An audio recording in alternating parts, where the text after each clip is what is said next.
সৃজনে পৃথিবীটা সাজিয়েছ ফলে ফুলে তরলতা। ও আমার মালিক, তোমার উপমা তুমি একা। ও আমার মালিক, তোমার উপমা তুমি একা। দিয়েছ নদীতে জোয়ার ভাটা,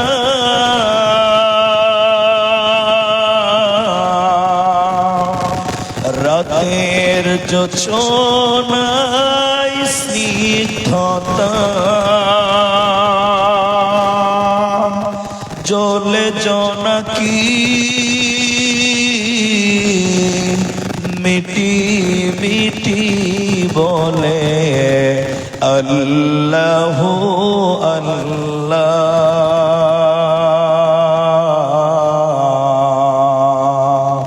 ও আমার মালিক,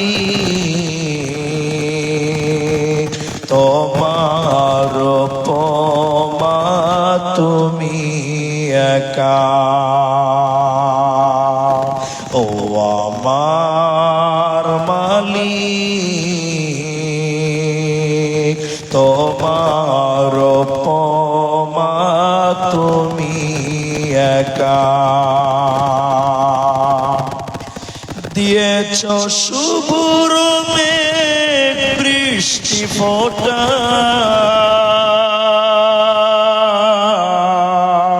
ফসলের জমিনে উর্বরতা, রহমের ছায়া দিয়ে রেখেছ ঢেকে তুমি আল্লাহ আল্লাহ।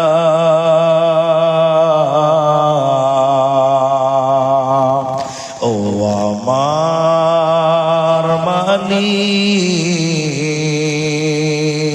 তোমার উপমা তুমি একা। ও আমার মালিক, তোমার উপমা তুমি একা।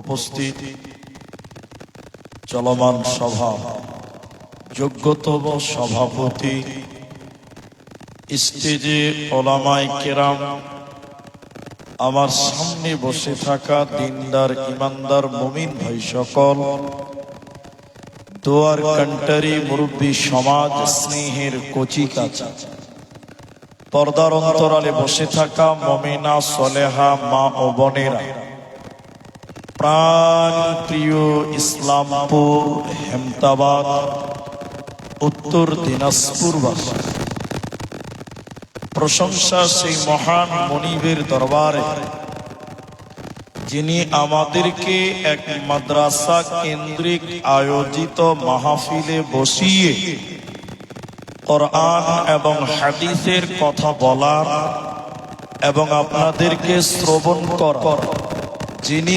তৌফিক ইনায়াত করেছেন, সেই মহান মনিবের দরবারে শুকরিয়া জ্ঞাপন করি। আমরা প্রত্যেকজন পুরুষ মানুষ মুহাব্বতের সুরে একবার বলি আলহামদুলিল্লাহ। দরুদ ও সালাম বর্ষিত হোক সরকারে কায়নাত তাজদারে মাদানী নবী কুল শিরোমণি ইমামুল আম্বিয়া নবী মক্কি নবী মাদানী নবী আহমদ নবী মুহাম্মদুর রাসূলুল্লাহ, বলুন সাল্লাল্লাহু আলাইহি ওয়াসাল্লাম। मोहतरम भाइयों, अजीजों, नौजवान साथियों, আমি কোরআনুল কারীম 30 পারার 80 নম্বর সূরা 34, 35, 36 নম্বর আয়াত তেলাওয়াত করেছি। আমি কোরআনুল কারীম 30 পারার 104 নম্বর সূরা সূরা হুমাযা দুটি আয়াতের টুকরো তেলাওয়াত করেছি। হাদিসে নববী থেকে তিরমিজি শরীফ থেকে একটি হাদিস অসমাপ্ত ভাবে পাঠ করেছি। উল্লেখিত আয়াত এবং হাদিসকে কেন্দ্রবিন্দুর মধ্যে রেখে সংক্ষিপ্ত বিবরণের চেষ্টা করব, যদি আল্লাহ তৌফিক দেন তো। আলাইহি তাওয়াক্কালতু ওয়া ইলাইহি উনীব। মোহতারাম ভাই ও দোস্ত, আমি আমার আলোচ্য বিষয় বলার পূর্বে মাত্র 5 মিনিট কিছু কথা বলছি, আপনারা মেনে চলবেন। আলহামদুলিল্লাহ, আজকের পরিবেশ আলহামদুলিল্লাহ অনেক ভালো। আমি আপনাদের কাছে অনেকের কাছে হয়তো নতুন, আবার অনেকের কাছে পুরাতন। আমি আপনাদেরকে মাঝে মধ্যেই কিছু কথা জিজ্ঞাসা করতেই থাকি, আপনারা মুখ খুলে উত্তর দেবেন। একবার বলুন ইনশাআল্লাহ। মাশাআল্লাহ। আপনি যদি কথা বলেন তাহলে আপনার বুঝতে সুবিধা হবে, আর আমাকেও বুঝাতে সুবিধা হবে। অনেক জায়গার লোক কথা বলেন, খুব বেশি বলতে বললে বলে বলছে বক্তা তো আপনি, তো আমাদেরকে বকাইছেন কেন? এর আবার উল্টা মিজাজের। কিন্তু না, কখনো আপনি বলবেন, কখনো আমি বলবো। আমার আজকের আলোচ্য বিষয় হলো কিয়ামতের দিন কেউ কারো কোনো উপকারে আসবে না। এই হেডলাইনের উপরেই কিছু কথা বলবো। কিয়ামতের দিন কেউ কারো কোনো উপকারে আসবে না। এটা কেন? শুধু কিয়ামত সম্পর্কে বলতে গেলে কতক্ষণ লাগবে আমি বলতে পারবো না। কেন? কোরআনের 4 ভাগের 3 ভাগ আল্লাহ পরকাল সম্পর্কে বলেছেন। বলুন সুবহানাল্লাহ। 4 ভাগের 3 ভাগ আল্লাহ আখিরাত বলেছেন, পরকাল বলেছেন, আর 1 ভাগ দুনিয়ার কথা বলেছেন। তাহলে পরকাল কিয়ামত সম্পর্কে বলে শেষ করা যাবে না। আমি শুধু কিয়ামতের দিন কেউ কারো উপকার করবে না এর উপরে কিছু কথা বলার চেষ্টা করছি ইনশাআল্লাহ। আপনারা জানেন আয়াতুল কুরসি বলে কোরআনে একটা আয়াত আছে, এটা হ্যাঁ না বলে? আচ্ছা, দলিল সূরা বাকারা সূরা নাম্বার 2 আয়াত নাম্বার 255। এই আয়াতের মাঝখানে আল্লাহ একটা শব্দ বলেছেন। আপনারা 5 মিনিট বসেন, তাহলে বুঝতে পারবেন আল্লাহ কি বলেছেন। মান যাল্লাযী ইয়াশফাউ, এরকম একটা শব্দ আছে না নাই বলেন? এটা হলো প্রশ্নবাচক চিহ্ন। আল্লাহ বলছেন মান যাল্লাযী ইয়াশফাউ, বলো তোমাদের জন্য কিয়ামতের দিন কে সুপারিশ করবে বলো। হে হেমদাবাদের লোক, ইসলামপুরের লোক, কিয়ামতের দিন তোমাদের জন্য কে সুপারিশ করবে বলো।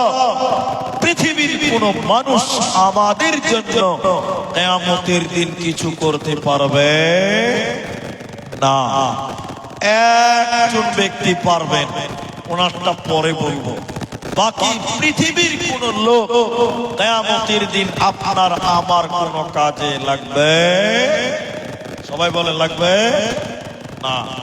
শুধু লোক নয়, নবীগণেরাও রাসূলগণেরাও কিয়ামতের দিন আমার আপনার কোন উপকারে আসবে না, একজন ব্যক্তি ছাড়া। ওটা আমি পরে বলবো। হাদিস সহিহ বুখারী, হাদিসে রাসূলুল্লাহ সাল্লাল্লাহু আলাইহি ওয়াসাল্লাম বললেন কিয়ামতের দিন, আর 2 মিনিট বুঝেন তাহলে বুঝতে পারবেন। এখন শীতের দিন দেখবেন মানুষেরা চেয়ার নিয়ে সকাল 8টার সময় রোদ্রে বসতে চায়। ঠিক বলছি না? নাই বলে মজা লাগে। কিন্তু গরমের দিনে কেউ রোদে যাবে না। চাচা দুপুর বেলায় মসজিদে যাচ্ছে, মাথার উপরে ছাতা, বাবজি ছাতা কেন? রোদের তাপ, রোদের উষ্ণতা মানুষের চামড়া সহ্য করতে পারে না। একবার নিজেকে জিজ্ঞাসা করেন, একবার বিবেককে জিজ্ঞাসা করেন, আজকে পৃথিবী থেকে সূর্যটা কত উপরে আছে আমাদের কল্পনার বাইরে, ঠিক না? এত উপরে সূর্য থাকার পরে গরমের দিনে সূর্যের তাপ সহ্য করা বলেন যায় না।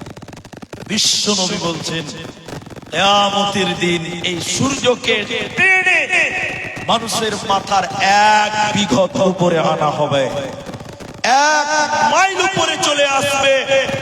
সেদিন সূর্যের তাপে মানুষের মাথার মগজগুলি টকবক টকবক করে ফুটবে, মানুষের চামড়াগুলো পুড়ে যাবে, মানুষের শরীর দিয়ে বৃষ্টির মতন ঘাম ধরবে।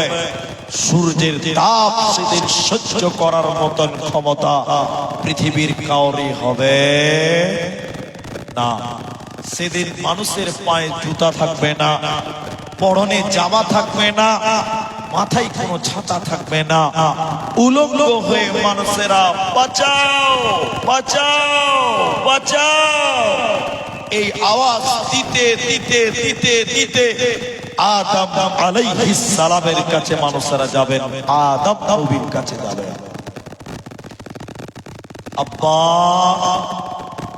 আদম, আপনি প্রথম নবী, প্রথম মানুষ, আপনি একটু আল্লাহকে বলে দেন এই কিয়ামতের দিনে সূর্যের তাপ সহ্য করা যায় না, আল্লাহকে বলে দেন আল্লাহ যেন বিচার তাড়াতাড়ি কমপ্লিট করে আমাদেরকে যেন জান্নাত দেয়।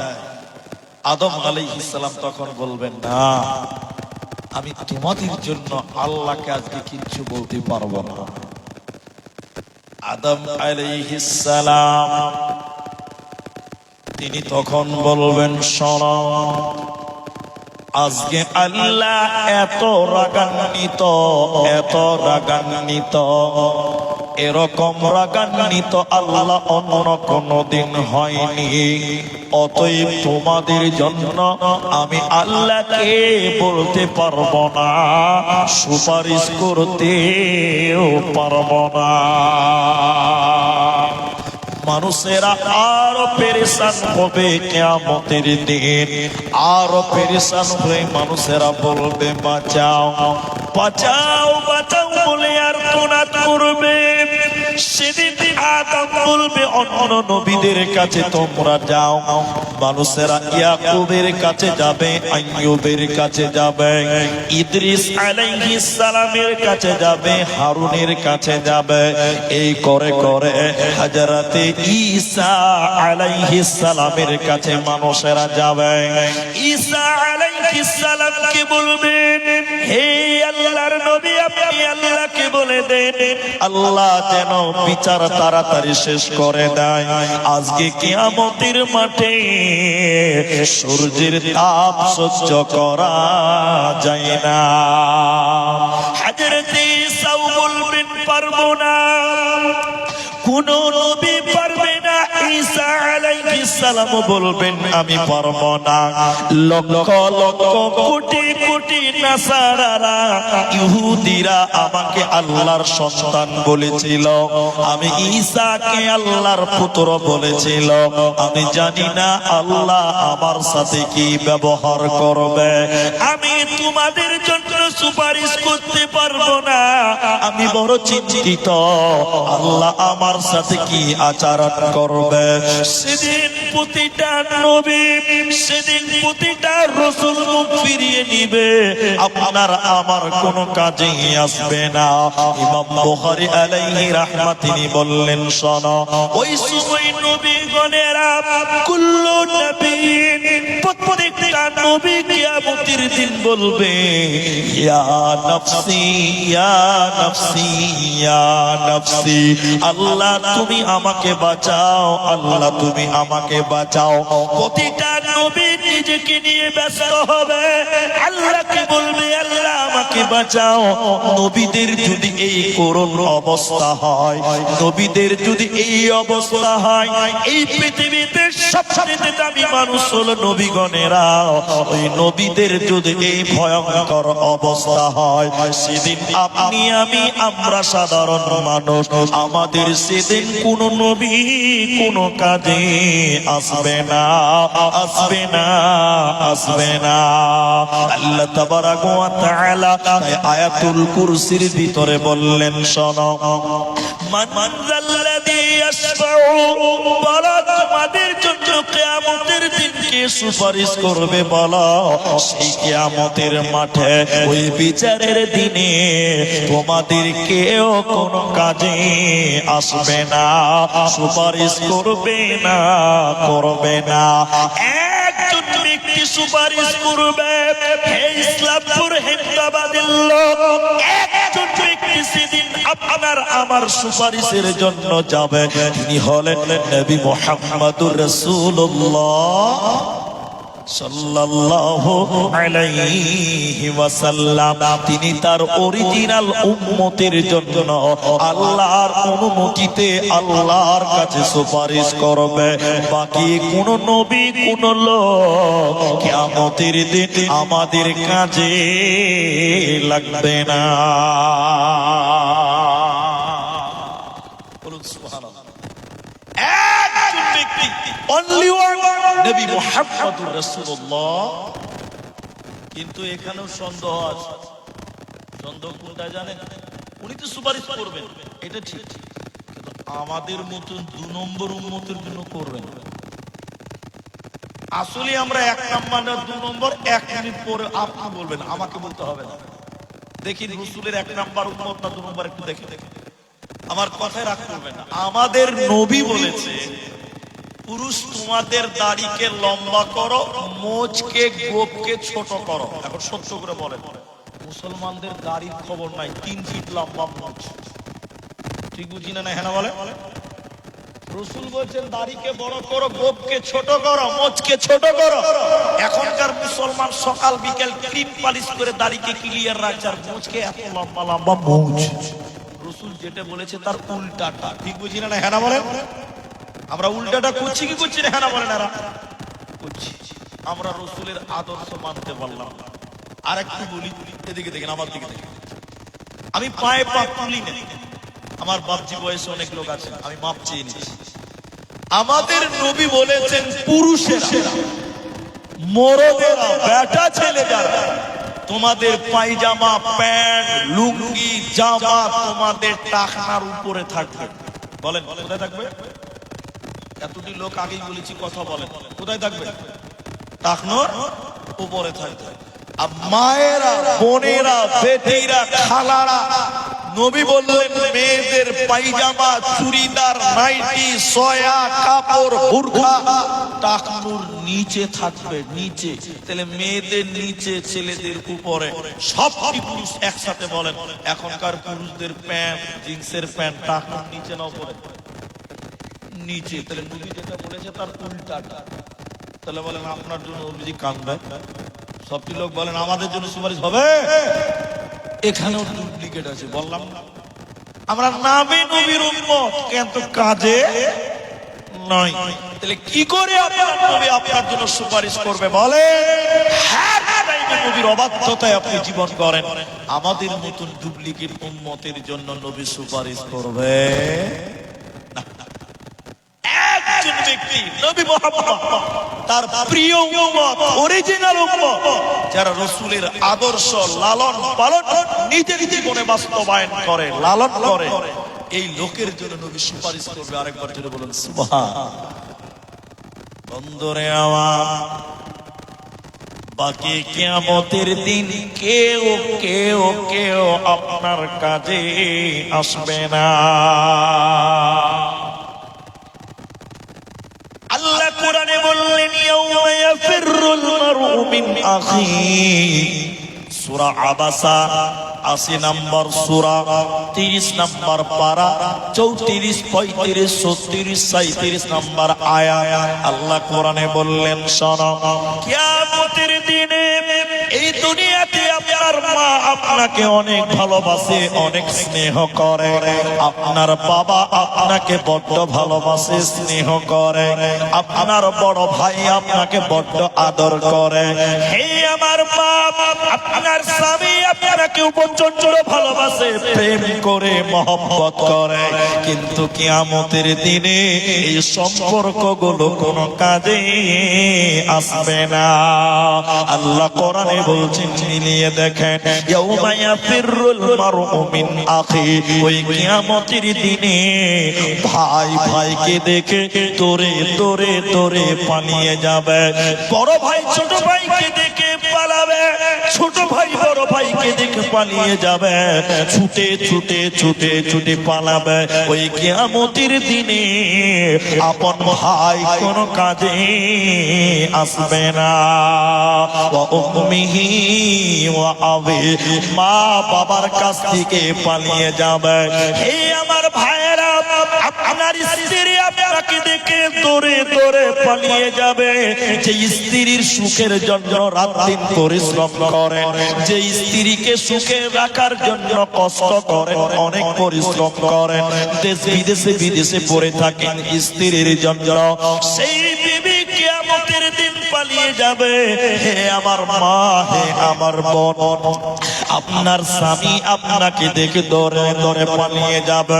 শুধু তাই নয়, ওই কিয়ামতের দিনে নিজের বোন নিজের ভাইয়ের কাছ থেকে পালিয়ে যাবে। অতএব কিয়ামতের দিনে নিজের আত্মীয় স্বজন আপন জনেরা তারাও কোনো কাজে আসবে না। ওই কিয়ামতের দিনে নিজের ঈমান, নিজের আমাল, নিজের ঈমান এবং আমাল, ওই দুটো ছাড়া কিয়ামতের দিন সঙ্গী কেউ হবে না, হবে না, থাকবে না।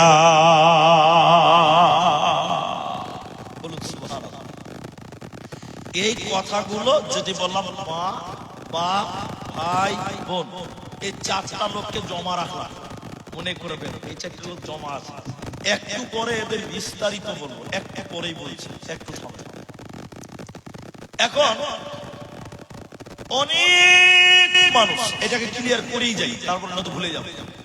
অনেক মানুষ দেখবেন 50 বছর বয়স নামাজ পড়ে, এরকম লোক আছে না ভাই? আপনাদের ইসলামপুরে নাই?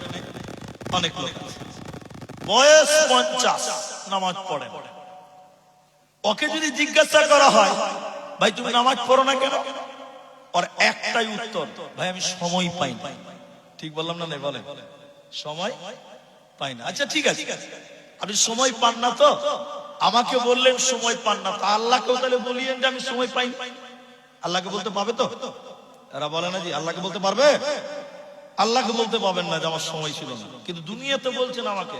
আমি যখনই বলছি ভাই নামাজ পড়েন না কেন, বলিস হুজুর সময় পাই, খুব ব্যস্ত। বাহ, এত ব্যস্ত, এত ব্যস্ত কি করে? এত ব্যস্ত কেন? ব্যস্ত হওয়ার একমাত্র কারণ রাত দিন পরিশ্রম করেন, আল্লাহকে ভুলে গেছেন আপনি। আমাকে বলছেন ব্যস্ত কেন? ব্যস্ত আমার মেয়েটার যেন একটা ভালো ঘরে বিয়ে দিতে পারে, এর জন্য আপনি ব্যস্ত। হ্যাঁ না বলেন ভাই? আমি ঠিক বললাম না? নাই বলে আমার ছেলেকে যেন ভালো একটা স্কুলে পড়িয়ে ভালো মানুষ করতে পারে, এই জন্য আপনি বাপের রাত দিন পরিশ্রম করেন, ছেলে মেয়ে। আর একটা কারণ, আমার স্ত্রীকে এটা সোনার মালা দিব, এটা সোনার নাকের দিব, এটা কানের দিব, সুখে সংসার করবো, এই জন্য রাত দিন আপনি পেরেশান হলেন। তাহলে স্ত্রী, ছেলে, মেয়ে, এদের জন্য আপনি আল্লাহকে ভুলে গেলেন। ঠিক বললাম তো ভাই? বলেন বললাম কি ঠিক? আচ্ছা বলেন, এই ছেলে, এই মেয়ে, এই নাতি পোতা, এই বহু বেটি সংসার মরার পর কাজে আসবে? এতদিন লোক একটু বলেন না ভাই কাজে লাগবে?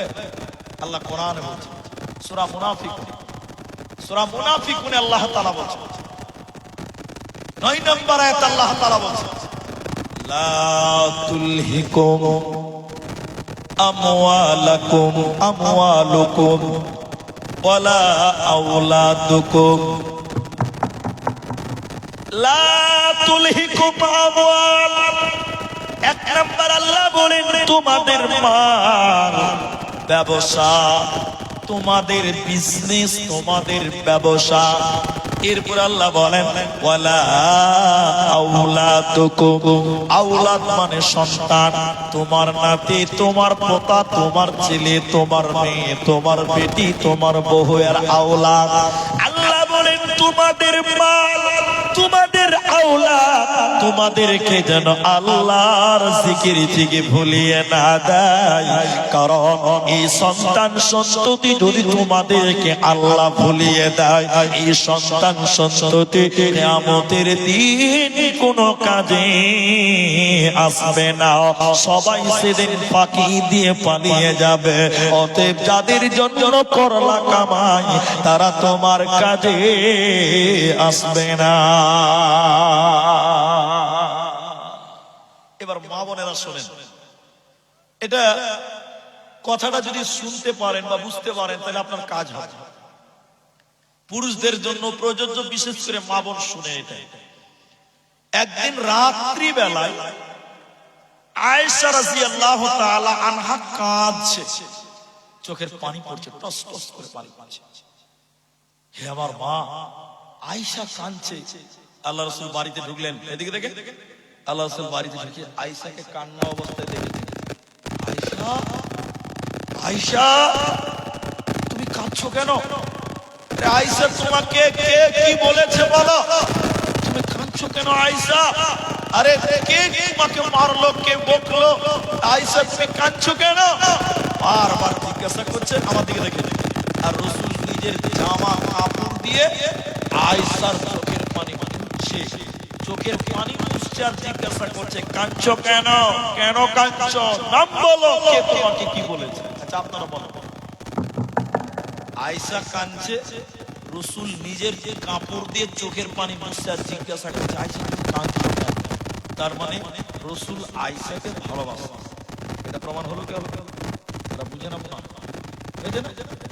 দেখেন, আপনি দেখেন, আপনি বাড়িতে ঢুকলেন না, আপনার স্ত্রী কাঁদছে, আপনি তখন বললেন কাঁদছি কেন রে? তাহলে আমার স্ত্রী মনে কি বলবে, মানুষের বাচ্চারা অমানুষের বাচ্চারা, কোনো দয়া ময় নাই, রহম টহম নাই। ঠিক বলছি না? জোরে বলেন। আমি আপনাকে হাসির করে কি দেইনি? আপনার স্ত্রী বাড়িতে কাঁদছেন আর আপনি যে নিজে দেখেন বাড়িতে ঘানের ঘানের ঘানের মানে ও যে মানুষ এটা আপনি ভুলে গেছেন। আপনি রাগ করিয়েন না। আপনার মাথা ব্যথা হয়েছে তো আপনার স্ত্রী তেল গরম করে আপনার মাথা টিপছি, মালিশ করছে। ঠিক আছে, চা করবো, একটু রুটি করে দিব, একটু গরম পানি করে দিব। বাহ, এত আদর যত্ন করছে, করছেই করছে না, হ্যাঁ না বলে? আর আপনার স্ত্রী একদিন শুয়ে আছে, মাথা ব্যথা, ওষুধ খেলি রে। ও তোমার শরীরটা শরীর আর ওরটা মেশিন নাকি? হ্যাঁ, তোমার বেলায় ওষুধে কাজ হয় না, আর ওর বেলায় ওষুধ খেলি কাজ হবে? আমি লাইনটা হারিয়ে যাবে তাই আর আগাচ্ছি। তো রাসূলের বিবি কাঁদছে, রাসূল জিজ্ঞাসা করছে বারবার, আর নিজের কাপড় দিয়ে চোখের পানি মুছছে, অশ্রু মুছে দিয়ে বলছে আয়েশা, এ আয়েশা তুমি কাঁদছো কেন, কি হয়েছে বলো, কে বকলো বলো। মানে ভালো খোঁজ খবর নিচ্ছে। তাই কারণটা বলে দিই কেন কাঁদছে। আল্লাহর ভয়ে কাঁদছে। কিসের জন্য কাঁদছে বললাম? আল্লাহর নামটা একটু জোরে বলেন। আল্লাহর ভয়ে। আয়েশা দেখছেন যে বাহ, রাসূল আমাকে বেশ অনেক ভালোবাসে, অনেক ভালোবাসে রাসূল আমাকে। আমার দিকে দেখেন আপনারা। তখন আয়েশা রাদিয়াল্লাহু তাআলা আনহা পরীক্ষা করছেন, এই কথাটা শুনেন, এটাই আমার বক্তব্য।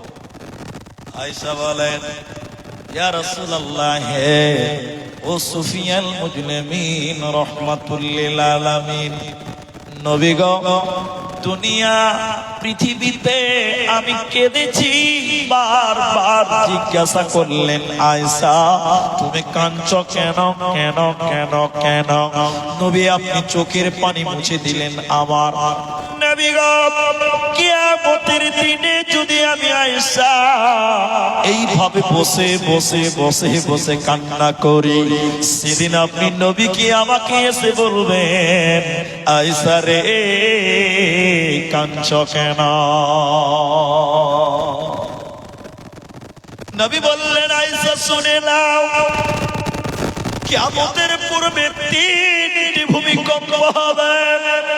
মাশরিকি ওয়াল মাগরিবি খুসুফিল জাজিরাতুল আরাব, পূর্ব দিকে ভূমিকম্প হবে, পশ্চিম দিকে ভূমিকম্প হবে, আর আরব উপত্যকাগুলো ভূমিকম্পে ধ্বংস হবে। নবী বললেন, আয়েশা, এই ভূমিকম্পের সঙ্গে সঙ্গে আত্মীয়র বন্ধন ছিন্ন হয়ে যাবে রে আয়েশা। কিয়ামতের দিন তুমি আয়েশা নবী নবী স্বামী নবী মুহাম্মদ বলে কান্না করে মারা গেলেও আমি নবী তোমাকে একবার বলবো না, আয়েশা রে কাঁদছো কেন?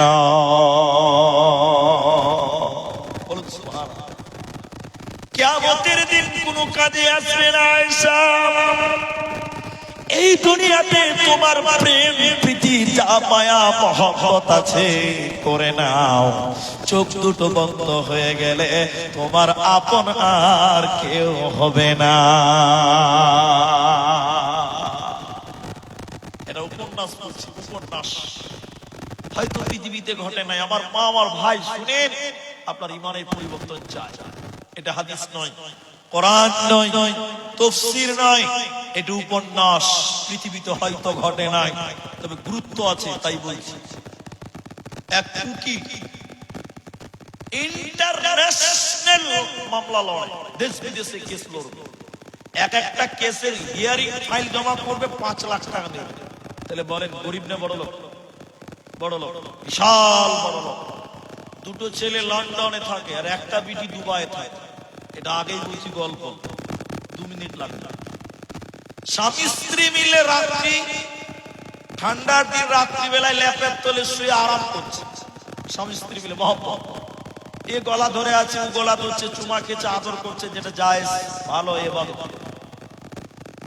বাড়িতে দুটো দারোয়ান আছে, নেপালি গেটম্যান পাহারা, আর চাকর চাকরা নিয়ে রাত্রিবেলা বাড়িতে চলে গেছে, আপনার বাড়ি। স্বামী স্ত্রীতে ঘুমিয়ে থাকতে থাকতে হঠাৎ করে উকিলের বুক ব্যথা, হঠাৎ করে বুকে ব্যথা, ধরধর করছে, মানে হার্ট বিট বেড়ে গেছে।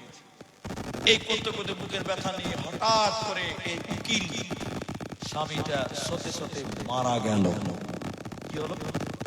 মারা গেল। স্ত্রী এত মহব্বত, এক ল্যাপে শুয়েছিল, এতক্ষণ চুম্মা খাচ্ছিল, কি করবে? মাথা কাটা কাটা। নেপালিকে ডাকছে,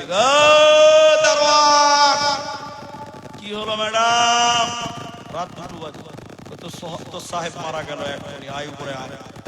নেপালি কিন্তু তাড়াতাড়ি উঠেছে, হাইডে শট উপরে উঠেছে, তাড়াতাড়ি ঘর থেকে বার কর, তোর সাহেবকে তাড়াতাড়ি ঘর থেকে বার কর, দিলে ওরে ভূত হয়ে ঘরে থেকে যাবে, আমি আর ঘরে ঘুমাতে পারবো না।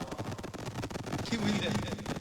এতক্ষণ গলা ধরে চুম্মা খাচ্ছিল, আর যেই মরে গেছে বলে তাড়াতাড়ি বার কর, ভূত হয়ে যাবে, ঘরে থাকতে পারবো না। বলেন, এগুলো প্রেম প্রীতি যা চলছে, দুনিয়াতে বেঁচে থাকতে চলবে, মরার পর কোন কাজে। এখন নেপালি বলছে যে ম্যাডাম, আমি তো 35 কেজি, সাহেবের ওজন হলো 75 কেজি, আমি কি আর চাচ্ছে পারি? কি করে আপনি ধরে পেয়েছেন? আমি ছুঁয়ে দেখবো না, ভূত হয়ে গেছে। এখন চুমা খাচ্ছে, এই তো 10 মিনিট আগে চুমা খাচ্ছে, আর এখন ছুঁয়ে ছুঁয়ে ভূত হয়ে গেছে, ধরতে পারবো না। কথা ভালো করে বুঝেন? এরপর নেপালি দুজনকে ডাকলো, তাড়াতাড়ি বের করে। বলছে ম্যাডাম, আমাদের দ্বারা সম্ভব না, আমরা ওজনে 35 কেজি আর 75 কেজির মাল কি আর চাচ্ছে পারে? তখন ম্যাডাম বলছে, ড্রয়িং রুমে যা, চেয়ারের তলে দড়ি আছে, দড়ি নিয়ে আয়, সাহেবের পায়ে পা টেনে টেনে 2 তলা থেকে নিচে নামা। সবাই বলেন, এই মহব্বত দুনিয়াতে মরার পর থাকবে? বিশ্বাস করেন থাকবে? আপনার ছেলেরা এত ভালোবাসে, এত ভালোবাসে, আপনি মরে গেলে দেখবেন বলবে, স্যার তাড়াতাড়ি মাটি দিয়ে দাও, লাশ জোগাতে পারবো না। ঠিক বুঝি না? নিজের মানে তাড়াতাড়ি মাটি দেওয়া ভালো, বুঝে নিয়তে বলছে ওই নিয়তটা ভালো। নিয়ত করছে তাড়াতাড়ি বের করো, আমার বাপকে আমি পাহারা দিতে পারবো না। তাহলে মরে গেলে আত্মীয়ের বন্ধন আর কোনো কাজে লাগে না।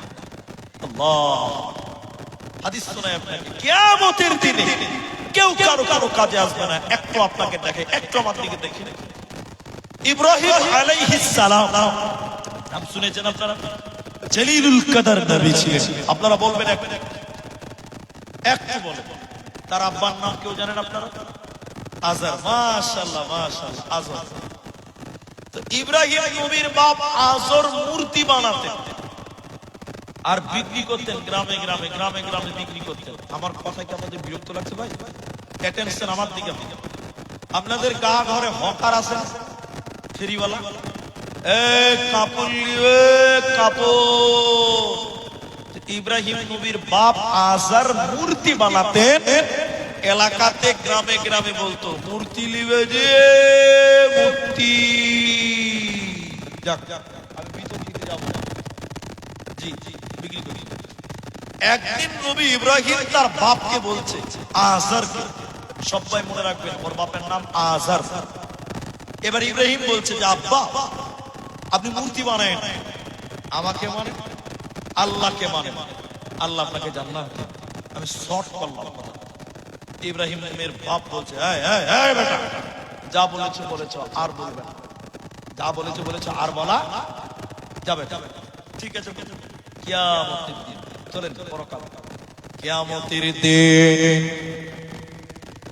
ইব্রাহিম নবীর বাপ আজার ধুলোমলিন অবস্থা, ক্লান্ত অবস্থা, চিন্তিত অবস্থা, পাগলের মতন চেহারা, উস্কো উস্কো চুল, জামা কাপড়